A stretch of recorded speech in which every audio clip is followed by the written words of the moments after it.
Begin the current Daf Pesachim Daf Samach Dal. Begin 10 lines down the top of the Yomid, where the Gemara continues to explain the halacha of our previous Mishnah, explaining this halacha of Leisishcha Delchamet Dam Zivchi regarding the parameters of that halacha. Is that only Karban Pesach? Is it even Karban Tamid? Is it even by Shar Karbanas? And our Gemara continues explaining the opinions in our Mishnah. Shiz corresponds to Kazik and Cheskel to any time Daf Chaim. Appreciate you joining us in today's Daf. So we're discussing today's Daf are a contradiction between two brises regarding. Oh, that's we actually discussed in the previous Daf already. Regarding the issue of Shechita al Chametz, when the Kohen burns the fat or does the Malika, owns the Chametz at the time of the Shechita. We discussed the opinions of both Tanaim who apply the issue of Leisishcha al Chametz Dam Zivchi. That's what we discussed in today's Daf, traditional Karbanas. Then we begin with the next Mishnah, which discusses the entire process of the Karban Pesach, as they did it, and the many principles and halacha learned from this process. So the key terms that counts to discuss in today's Daf are Malika, which in private use would be Nevela. You take your thumb and you just cut a hole in the back of the neck of the bird. But in the Beis Hamikdash, that was actually quote unquote the Shechita of the bird Karban. Shechita was actually the concept that although Shechita is one of the Dalal Vaidas, a non-Kohen actually could do the Shechita. Mikabala Melech Mitzvah is the idea that, however, from the second number, the Kabbalah receiving the dam and onward, it has to be done by a Kohen. But Ravam Hadras Melech is the idea that when there's a multitude of people, it's a glory for the king. It's a bigger mitzvah when many people doing the mitzvah together. Imam Rinal Mitzvah is the idea that if you have an opportunity to do a mitzvah, you're not allowed to bypass that opportunity. So actually, this is from the previous stuff, which was a little bit complicated. When we had a contradiction between two brises regarding the issue of Shechita al Chametz, regarding Hamakter and Hamaylik. One bride says you can be chayiv, one says not going to be Hamaylik. We also had a contradiction. He said both brides are like Reb Shimon, but regarding the violation of Leisishcha al Chametz is actually only Karban Pesach, and we're actually going to be explaining this in today's daf too. Only Karban Pesach on Erev Pesach, and other Karbanis is only on Pesach. So therefore the Gemara resolved it. It says Malika Malika Kasha, Erev Pesach. So then the first price it says Malika you're not going to be over because that is applies only on the Karban Pesach on Erev Pesach. During Pesach itself, then Malika is going to be chayiv because this applies to other Karbanis on any other day of the year when you're not chayiv for Leisishcha on the Karban Pesach. And then we said regarding Haktorah, it's also not a difficult because Machlek Tanaim where Rabbi Shimon holds, you compare Haktorah to Shechita like our Papa said, never making the Mechai, or it doesn't compare like the second price and never, you're not going to be late. Now the Gemara continues to explain the opinions who apply Leisishcha al Chametz Dam Zivchi to additional Karbanos. Says the Gemara, Rabbi Yehuda Omer, we begin 10 lines down at the top of the Yomid. He says, not only are you going to be Chai for Leisishcha al Chametz Dam Zivchi on the Karban Pesach, also the Tamid Shalbein Abayin is going to be a Chiv of if you're slaughtering that Karban Tamid when you have Chametz in your possession. It says, my Tamid Rebbe, where do you see anything about the Karban Tamid? So Amalach, he would tell you, the Pasuk says in Shemais, Leisizbach al Chametz Dam Zivchi. What's Zivchi? My Karban. Hashem is saying, don't slaughter when you have Chametz on the blood of my Karban. Zevach Am Yuchadli. What's the Karban that's designated for me, says Hashem? My Niu. Tamid. That's the Karban Tamid. Tamid is Hashem's Karban so big. This is what he eats for breakfast and lunch. This is his oatmeal, and that's the daily meal that he has. It's the Karban Tamid. Zivchi Am Yuchadli is an allusion also not just to the Karban Pesach, but the Karban Tamid. Fine. Then we have the third opinion there. Rabbi Shimon Omer, he said, HaPesach b'Arba'asa b'chulu. He said, the Karban Pesach on the 14th of Nisan, when you do it l'shma, then you're going to be chayav. And you do it l'shma, you're going to be pat. Other Karbanis, he said, however, Erev Pesach is not going to be chayav, but on Pesach, the Karban Pesach l'shma, actually you're not going to be chayav, l'shma you will be chayav, because then it's actually a shlum. But if you do it other Karbanis on B'mayid, meaning not on Erev Pesach, then you're going to be chayav. So you see, Rabbi Shimon introduces the concept that none of the other Tanaim had said, that even by Shar Tzvachim, even a regular Shlamim or whatever, you're also going to have the Issa Leisishcha al Chametz Dam Zivchi when it's on Pesach, not on Erev Pesach. So where do you see anything about other Karbanis? If anything, we had a limud for tell you the Karban Tamid because Zivchi, where do you see every Karban is going to have the Issa Leisishcha? Says the Gemara, because the Chsiv is Zivchi trays in it. It says in the Torah 2 times, 2 psukim, says the word Zivchi. Now, Shimon, what he does is he takes the yud of one of them and he puts it onto the other word. So Kri Bey, what you can essentially read from the 2 words is Zevach, which is the Karban Pesach, and you read Zevachayai in the plural, which are other Karbanis. Now, it's an interesting way of the Torah doing that. So it says the Gemara, why is the Torah separating them from each other? Why is he saying the word Zivchi 2 times? And one of them is Zevach as the Karban Pesach, one of them is referring to other Karbanis. Just say the one Isser. Just say Zevachai in the plural. Why is separating them? So why is it separated? But because of Zevachai, it doesn't just say that all of them together in one pasuk and everything would be included in the pasuk and all of the Karbanis. Remember to say Bezman Zevach when there's a liability for the Karban Pesach on the 14th of Nisan, then there's not going to be a liability for other Karbanis when you have chametz in your possession.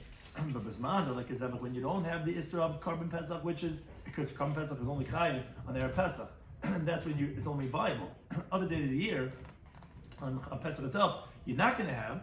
So then then you can be liable for other Karbanos. Again, that's why the Torah said them separately by saying Zivchi 2 times, where you take the Yud of one and you put it onto the other one, so it's Zevach and Zivchayai, and therefore, that's why you're going to be chayiv on Shar Karbanos, but only when you're not going to be chayiv for the Korban Pesach.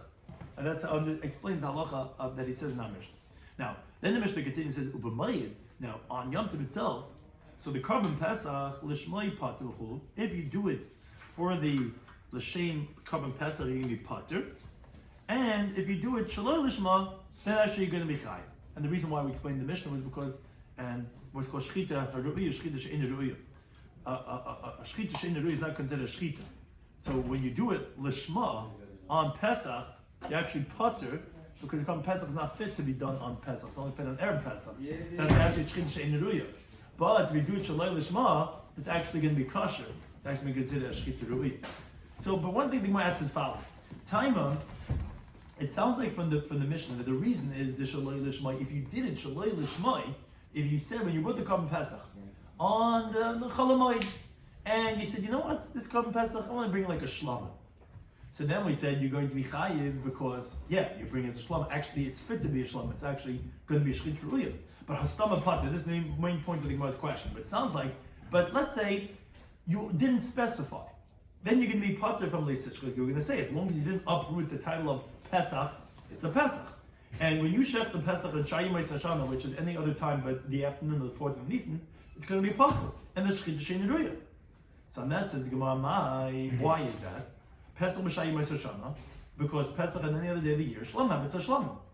So shamat mina, can you infer from this that Pesach b'Yomei Sashana, Pesach on another day of the year, by Yakira needs to be uprooted? In other words, we don't say that stama is a shlamim. And the Gemara is asking us a question. In other words, could we resolve the question from here or not? Which that's a question machlal, that do you need akira? Which means say this Korban Pesach until you uproot it if you're only on Pesach. So it's only because you had him one shaloi lishmai. In other words, there's 3 ways you can do. You can do lishma, stama, and shaloi lishma. The Gemara is saying it sounds like from the Mishnah that only if you did shaloi lishma is it going to be kasher. Is it going to be that he's going to be chayiv because it's kasher, it's a shchit ru'iyah. But if you did stama, then it would sound like that it would be pater. Is that because you need akira? So Rabbi Shloimy Schwartzberg says no. That they all agreed that and they said that you could explain the halach of the Mishnah. That it sounds like that you have to uproot it specifically from the title of Pesach. That only then will it be considered as Shaloi Lishma, as not Pesach. Maybe usually you don't have to have akira. Maybe once it's already not the afternoon of the 4th of Nisan, you don't need akira. It would be automatically a shlam. So why does he have to actively say I'm doing a Shaloi Lishma? As a specific case. We're talking about where the owners of this Korban Pesach on the 4th of Nisan, they had come in contact with a dead person.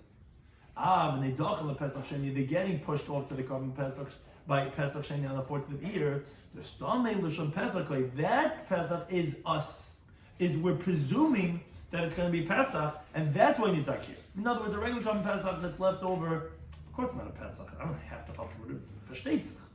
So maybe they're talking, you wouldn't have to do lish. Even if you did stama, you would be chayiv because we'd be say stama shaloi lishma. We'd say it's not a Korban Pesach. Here, but the guys became tummy. We're not going to throw it out. We're going to use it by the next. We're going to use it for Pesach in a month from now. There, if we would do it on the first Pesach, if we do it stama, we presume there it's going to become Pesach because in that case everyone would agree that it's going to presume. But maybe in the regular case where the guys weren't tummy, they didn't use it, they used some other animal, that then actually it would be a shlamim automatically. You wouldn't have to have a hedi kavan of shalom. We're doing now the next Mishnah, continuing on the other avodas, in the order of the avodah of the Korban Pesach. It says the Mishnah like this: Ha Pesach nishchet b'shalosh kitis. The Korban Pesach was slaughtered by the tzibur, by the Jewish people, whether they were a few people, and they could have the Jewish people didn't number that many, they could have slaughtered at one time. It's a mitzvah to divide the Jewish people into 3 groups, one after another. It says that he will slaughter Korban Pesach, all the assembly of the congregation of the Jewish people. Now there's 3 terminologies referring to the Jewish people. There's kahal, there's the assembly. Ve'eda, there's the congregation. B'Yisrael, the Jewish people. So there's three different terminologies tell us that it should be in three different groups. Says the Mishnah, okay, what would they do? The first group comes in, Nismala Hazara, the whole courtyard fills up with Jewish people. No Ludalsa Hazara, they close the doors of the courtyard. Taku, Hariu, Vitaku, they blow a tekiah, a teruah, and a tekiah.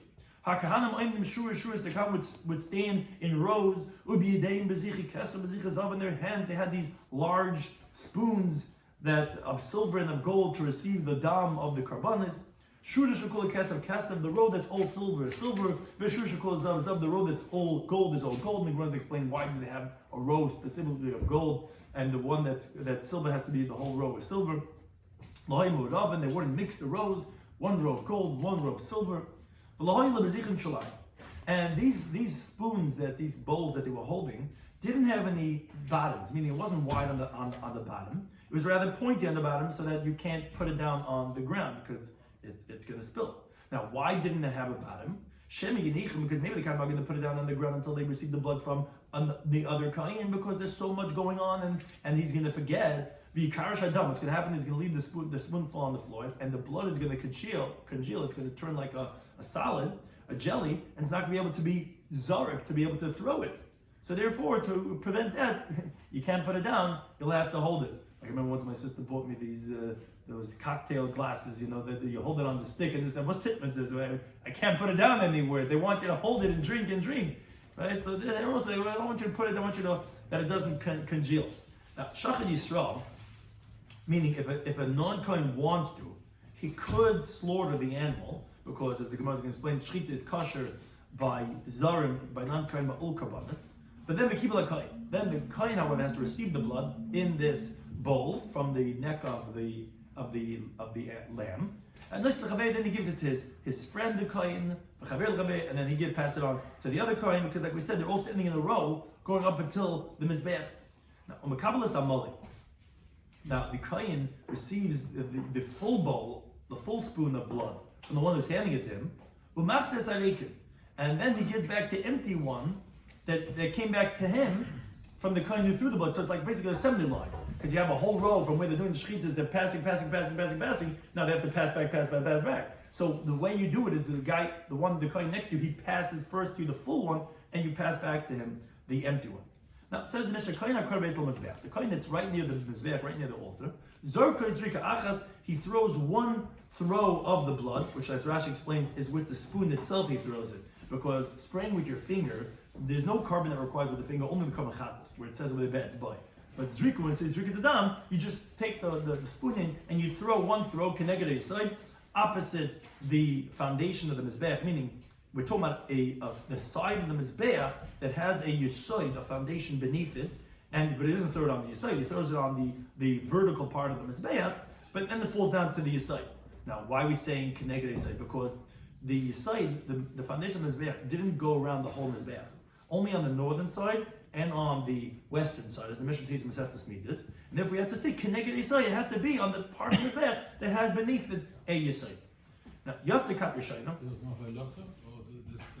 So the Gemara is going to make a diuk on that regarding the halacha. Yatzekat Rishayna. So now the first group leaves. They did their Korban Pesach. When now the second group comes in. Yatze Shniya. Then when the second group finishes, they go out. And the third group comes in.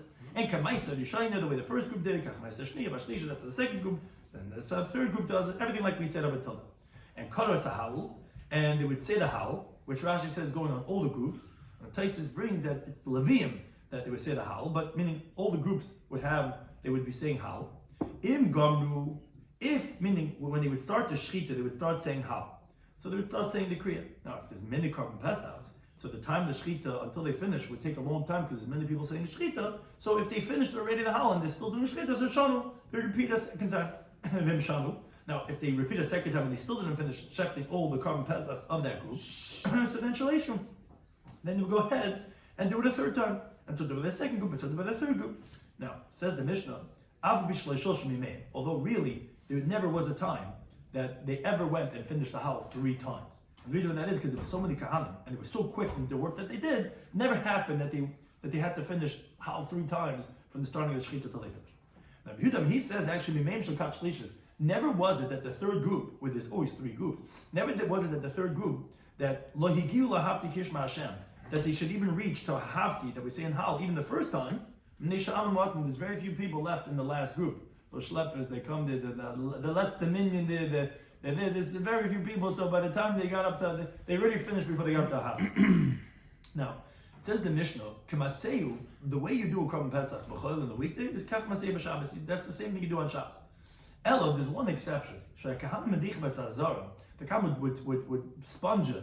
They would clean out the courtyard. Shalei b'tzan chacham, not according to the desire of the sages on Shabbos. Now, because what happened was in the Azara there was what's called an Amas HaMayim. There was a stream.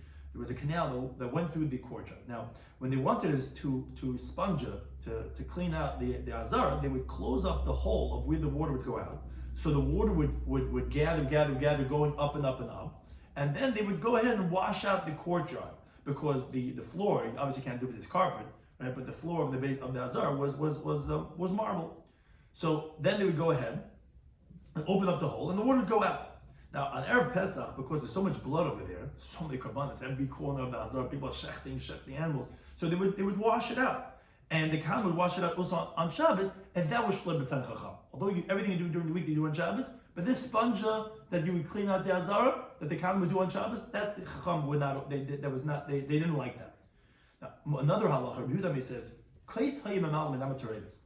what they would do is they would take one cupful of all the blood that's mixed there, that was laying there on the floor. The Gemara is explaining what the reason for this is. And Zorka Zuka Achaz Gab Mizbeach. So the Kohen would take go from the blood on the floor, take one cupful, and throw it one throw on the Mizbeach. Now, V'lo Lacham the Chacham did not agree to this halacha of Rabbi Yehuda. Continues the Mishnah. Keitza Toil Mavshi. Okay, we already did the Shechita. Now, how do you hang the animal and skin it? So the way you do it is there was unkaliyos. There were these hooks that the end bends downward of shalbarzel of iron that were there on the walls and on these pillars. Now there were these small little pillars that were called nanas. The word nanas actually means a dwarf, which as the Mishnah says at this time, what's called Beis Pesachim was the place where they did the butchering in the Beis Hamikdash, was to the northern part of the Mizbeach. And on it, in that area, were these 8 amudim, which were called nanusim, which were these beams of cedar wood, and they had these poles of a barzel of iron that were on it, and there was 3 orders on it. So you saw it like hooks, one on top of the other, 3 on that, and they would hang over there, and that's where they would hang their animals, and they would skin it from those hooks.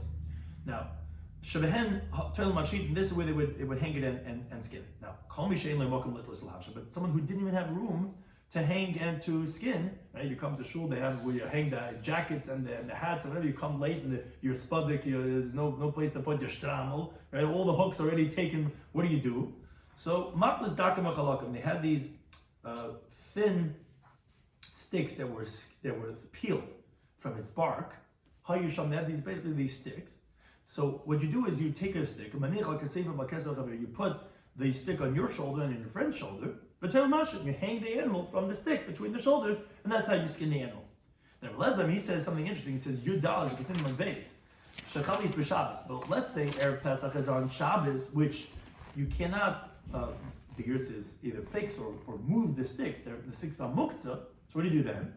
So what you do is you put your hand on your friend's shoulder, and his friend puts his hand on your shoulder, and then v'tayla. Then you hang it on the arms, the animal from its legs, and that's how you skin it, by having it hang over your arms. Okay, after you skin it, then kara, you tear open the animal, and you remove the sacrificial parts, the imum inside. Now, then what you do is nasne b'magis. So now you put the sacrificial parts that you burn on the mizbeach in a bowl, and then it's burnt on the mizbeach. Yatzikat Rishayna, the first group leaves, and they sit on the Temple Mount, which, as Rashi explained, they're talking on Shabbos, which they couldn't take their Pesach home because it's Shabbos, you can't carry, you can't whatever. So the first group, when they leave, they would go into the Temple Mount, and Shniya B'Chel. When the second group leaves, they would sit in the Chel. Chel is an area in front of the Sarig. The Sarig was some type of like a netted mechitza, which is between the Sarig and the wall of the Ezes Nashim, in the beginning of the ascension of the Beis Hamikdash, was the Chel. And Vashlishas from coming in the third group, they would stay in their place, meaning until the end of Shabbos.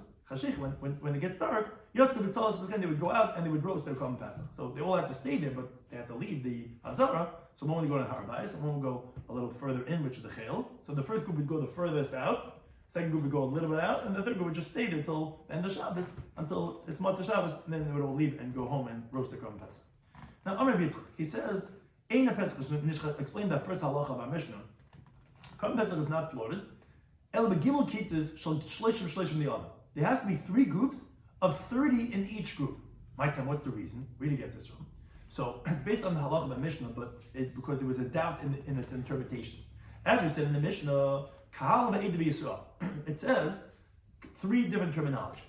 Now, Kahal is a minion, Eid is a minion, and Yisrael is a minion. So that's 30. Now, and that's why we said there's 3 groups. But Mesafkal, and we're in doubt, Ibavas Achas, what does that mean? Does that mean that it was commanded that you should have these 3 groups of 10 at one time, which is 30? Or Ibavas Achazet? Or maybe you should have the 3 groups of 10 at consecutive times. So Hilchah, therefore, that's why, because of the doubt, you need both. Be'inon shalosh kitas, you need to have 3 groups because maybe it was zeh. But it has to be shalosh adam. But each group has to have 30 people because maybe it's supposed to be at one time, and you can't check less than 30 at a time because it has to have kal, ida, and yisrael. So therefore, you by having 33 times the ibavas achas, if it's supposed to be at one time, you have each time 30. And ibavas achas, if it's supposed to be at different times, you have that too. So therefore, that's why you have to have 30 3 times. Just in case it's the 3 times of 10, or it's in each time having 30. Now, but then says the Gemara Hilchos, actually, therefore, what you technically could also do is actually b'chamisha namisag. It's actually enough to have 50 people. Why? Because the Eili Tlasim Avdi, what you could do is, you could have first 30 people go in and check the Korban Pesach. Then Eili Asar Benafkes, so then you could have 10 people come in and 10 people leave. And then Eili Asar Benafkes, and then you have 10 people come in and 10 people leave. Which, if it's at one time, so you have at one time, at each time you're having 30. And if there's 3 groups, you have that too. So you don't really have to have 90 people, 30, 30, 30. You technically would have 30, exchange 10, exchange 10. So you're having 3 groups of 10, and you're also having 30 at each time when you're doing it. Continue to look at the Mishnah. The Mishnah said, so what would they do? The first group would come in, and they would close the gates of the Azara, and then they would go and do the second group and the third. Now, Itma, we learned, interesting machlekes. Rabbi Yomi says, the gear says, nina lutzna. The gear says that the doors would close, which means they closed by themselves. It was miraculous. Rabbi Yomi says, no, they would close the doors. Says, what's the difference between them? Says, the difference between them is la mismach anisa. Can you rely on a miracle? Rabbi Yomi says, nina lutzna, the doors would close by themselves. However much could come in. But and they would rely on a miracle, meaning, as long as the doors wouldn't close by themselves, they would let people come in. And they weren't concerned, maybe everyone's going to come in, and you're not going to have 3 groups.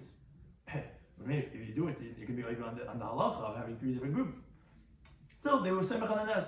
As long as the doors didn't close, you could come in, and then the doors would close by themselves. Rabbi says, no, they would close the doors. We don't rely on a miracle. And the Gemara explains, based on this machlekes, what did not. This is what the Mishnah says, this idiot that says, there were 4 things that Akam ben Malal testified. And the Mishnah there teaches that he said that you cannot go and give what's called the Meisaita, the water for the suspected adulterous woman, not for a Geiris, and not for a Meshucheres, which is a maidservant that was freed. So they said to him, what do you mean? There was a story in Karkamas, there was a maidservant in Yerushalayim, and Shemaim Avtalion, they gave her, because they suspected her of infidelity, and they gave her the Meisaita to drink. So he said, Dugma Hishkiu.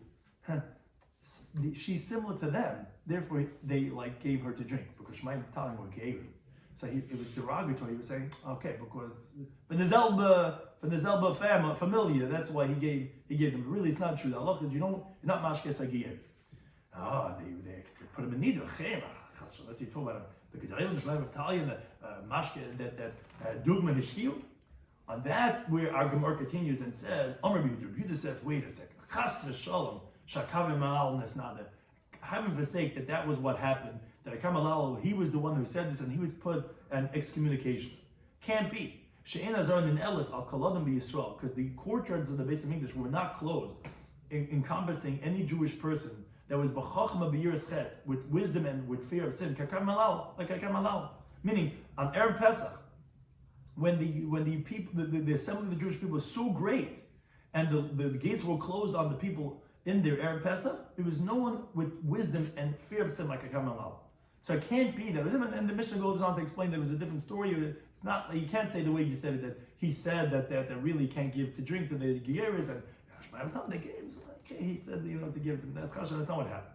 But one thing is that Gemara is bringing it in only to explain that Abai Matas Tamei, Abai is going to explain that Mishnah according to his Girsa. Rabbi Matas Tamei is going to explain it according to his Girsa.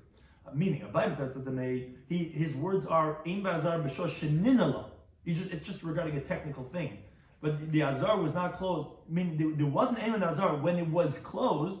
Again, because it closed by itself. Al Kaladim Yisrael, any Jewish person, Rabbi Matas Tamei, he explains according to his Girsa. He says, Ein Bazar, there was no one in the court B'Shor Sheninala Naisa. When they would close it, I'll call you on any Jewish person. Again, we're bringing that story only because it was talking about in its phraseology to say, when God's Klal Yisrael was Nazar, Erev Pesach, no one's been to go Pesach. No one that was as great as him. So it couldn't have been him. But what was the words? When the doors were closed, or when they closed it. That's what it's saying. Abai and Rav are going to the word is going to be a little bit different based on their girsa about how they explain over here. Now, we'll learn the Brisa that says, although there was multitudes of the Jewish people, you can imagine how many people came to Erev Pesach and Nazar, there was never a person that was crushed in the courtyard, which happens when you have large amounts of people. There was one Pesach in the days of Hill. Got crushed, but he called it the Pesach Muchen, and they called it the crushed Pesach. Because he was crushed, they called it the Pesach Muchen. That was the one time, but generally, no matter though there was throngs and throngs of millions of Jewish people, it didn't make a difference. They were not crushed. Now, Tarma in the Brisa, also regarding Pamachas, one time, Bikush Agrippas HaMelech, Agrippas the king, he wanted to elitin Enov, to put his eyes, meaning to pay attention, Buchlasa Yisrael, in the multitudes of Jewish people. Essentially, he wanted to do a census. He wanted to know, how many Jewish people there were.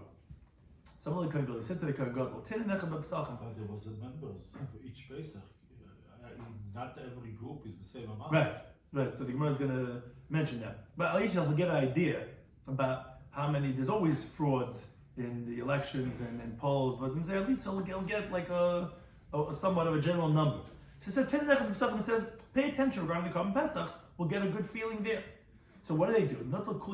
They took a kidney of every single Korban Pesach, then they found Sham over there, there was 600,000 pairs of kidneys, which if a pair, that means there was double of 600,000, which were kaflaim k'eitzim, which was double the amount of Jews who left Egypt, which was 600,000 men. Chutz, and as I just pointed out before, that's chutz mit tameh. That's except for those who are tameh, or very far distance, which they don't bring the Korban Pesach. And moreover, and you don't have in every single Korban Pesach that you don't have at least 10 people on that chabur itself. And so you can imagine how many Jewish people there were.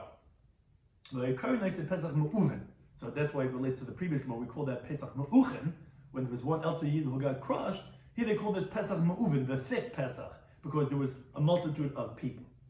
Now the Gemara, however, asks on this story, wait a second, Natal Kulya? You tell me that they took a kidney from every single carbon? Habayaktar. But you have to sacrifice it. So say, well, you're right, they subsequently burnt it. The Gemara is still bothered, but it says in the pasuk they should burn it, which sounds like it itself, meaning they should not mix the fats of carbon zeh bezeh. You're not mixed. They had this huge pile of all the kidneys and they threw it on the fire. You're not allowed it. Each carbon has to be separate. So you're right. Don't worry, they burnt each one individually, so it's not a problem. It's a bit too. It's a lot of work. Right. But then the Gemara says, but by the time when the Bryce says, still there's a problem. It says Viktim, you should burn them. So one says Viktim, you should burn it. So that tells you each carbon separately. There's a Viktim, you should burn them, which is a kulik echad. You have to burn all the murmo, every carbon together. So if they're burning all the fats and everything there, and you have the kidney separate, that's also a problem. So the Gemara says, no, you're right. What happened was like this.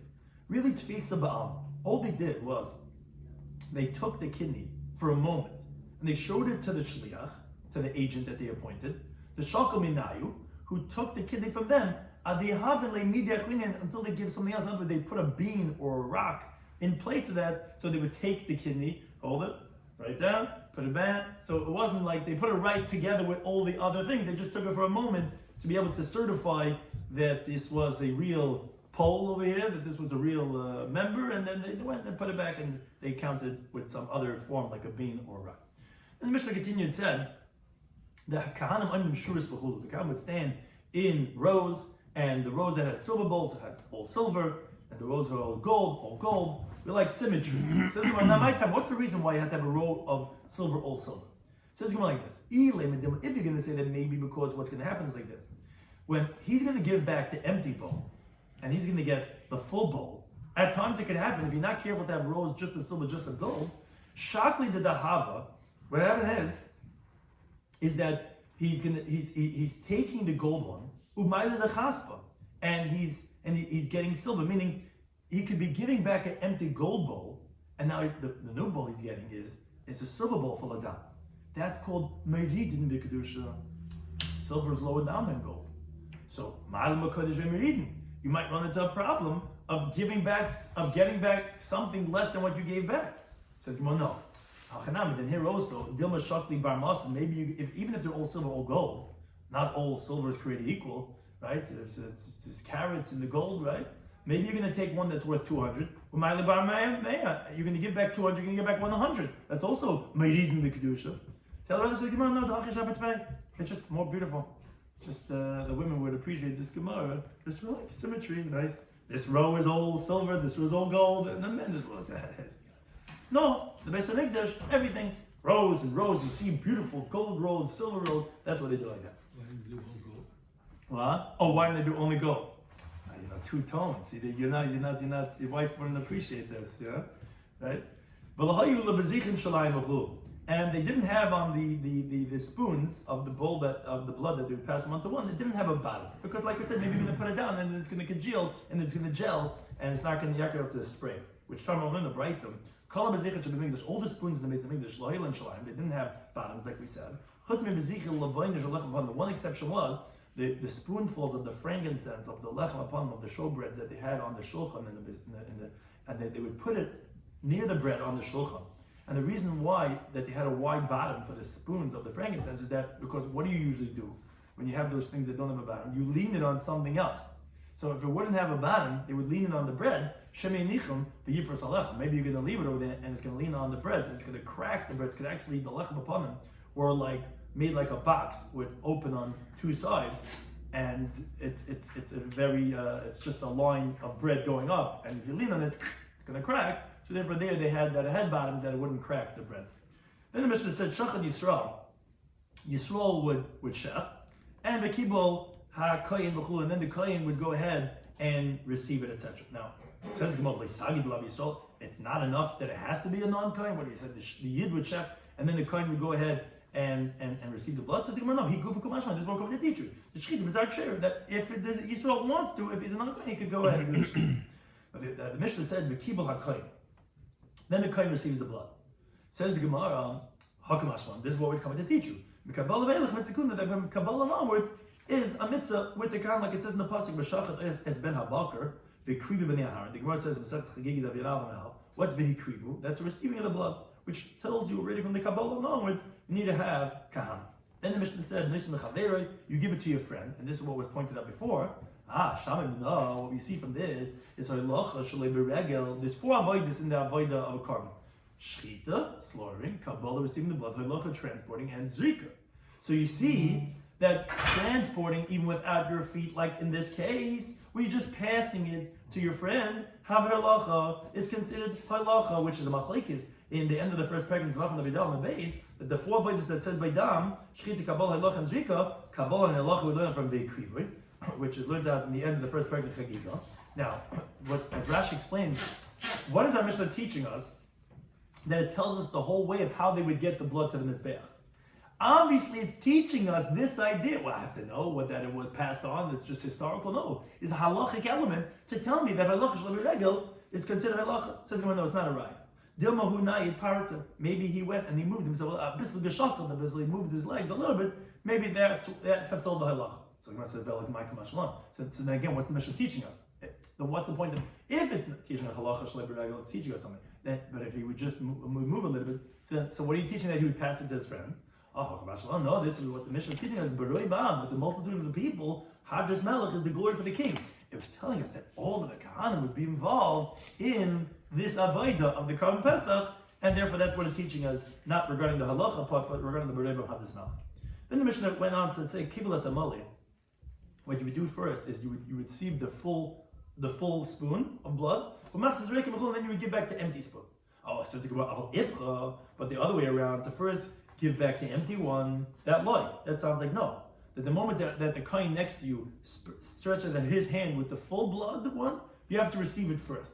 So the Imam Sayel B'Shem Lakish is a sort of B'Shem Lakish, a famous concept. B'Shem Lakish is imavirin ala mitzvahs. You're not allowed to bypass a mitzvah once it comes to you, which in halacha, interesting things, even if you have a greater mitzvah later on, not imavirin ala mitzvahs, you have an opportunity for a mitzvah, you don't bypass it. So even though you have to give back the empty spoon, you first take, you don't pass it by, you're going to be passing it by when you're stretching out one hand, he's receiving the other hand, the full bowl that he stretched out to you, so therefore that's why you take that first. Then the Mishnah said, the kohen that he's close to Mizbeach, he would do one zrika, take the spoon and throw it one time, and that was one spray. Says Gemara, so who's the town of a Mishnah that Pesach Bezrika, that what you would do is you would take the blood of the Karban Pesach and you would throw it at a distance, meaning, and it wasn't done what's called b'shvicha. Shvicha is when you pour it slowly, you go right to the wall of the Mizbeach and you pour it. Because there is a manda in the last paragraph of Kaf Kaf Aleph and Aleph that says the Karban Pesach is b'shvicha. You're not zer, you don't throw it, you don't spray it, you pour it. And that's Rabbi Shmuel, who learns out from the pasuk B'dam Zevechecha Yishafech, which is brought in Masechtas Zvachim Perek Beisham. Now, Rashi just points out that there's no carbon that you spray with your finger, like we had mentioned before, only the carbon chatzis, but all the carbonas, you do it with the spray, you take the whole kli and you throw, you move your hand with the kli and you spray it from the kli. So who's the time of our Mishnah that's not like Rabbi Shmuel? You don't do it b'shvicha, rather like our Mishnah says clearly, that you do zrika. So this is Rabbi Yisrael Glili, Tana Glender Bryce. Rabbi Yisrael Glili says this is in Bamidbar, as damam tizik on Mizbeach, their blood, you should spray on the Mizbeach. There's chelbam and their fat, takta you should burn. Now, as the Gemara points out, damad le'namar. This pasuk is by the Bechar. Bechar is one of the animals, or one of the kachim, that says ach bechar shar b'chul b'gamer. So why say in the plural? Damah, you should say its blood of the carbon of the Bechar.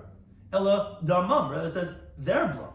Obviously you see there's some other carbon that's being included here by the carbon Bechar, which anyone who says karbanis knows you say it all together by the karbanis. A teacher regarding the Pesach, where we don't find explicitly what's done when they're done, only over here.